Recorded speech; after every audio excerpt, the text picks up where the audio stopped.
मान्यवर 23 Russian fund houses हैं जिनको भारत में अप्रूवल दे दिया है। जब भी हम एफपीआई एफआईआई की बात करते हैं तो वो प्राइमरली अमेरिकन है, मलेशियन है, सिंगापुर बेस्ड है, मॉरिशस बेस्ड है, बट रशियन 23 एफपीआई को अप्रूवल दिया है।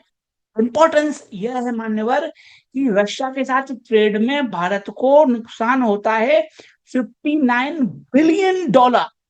Now this amount is how much big.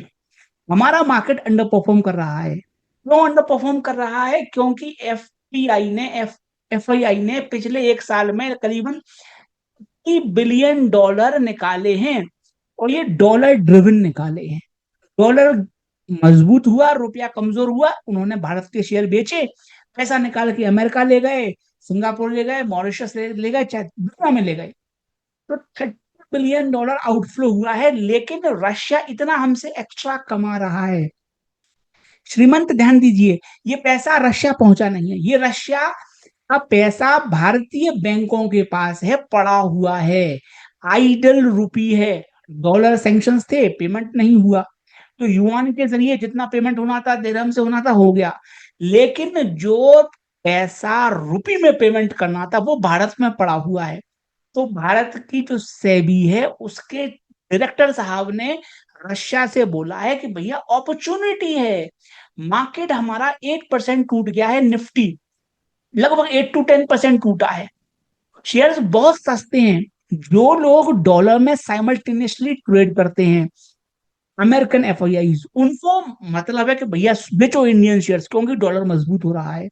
But Russians do not look at dollar.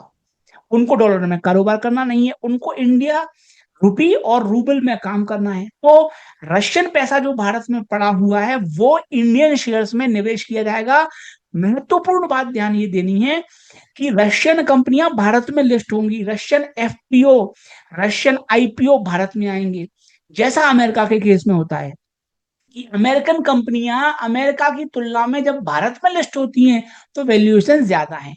जैसे कि हनीवेल ऑटोमेशन, जैसे कि एबट इंडिया, जैसे कि एस्ट्राजेनेका, ये अमेरिकन यूरोपियन कंपनियां हैं, लेकिन भारत में जो महंगी वैल्यूएशन पे हैं। अमेरिका में सस्ती मिलती हैं, भारत में महंगी है। तो इसी तरह से रशिया के साथ भी हो सकता है, रशियन कंपनियां भारत में लिस्ट हो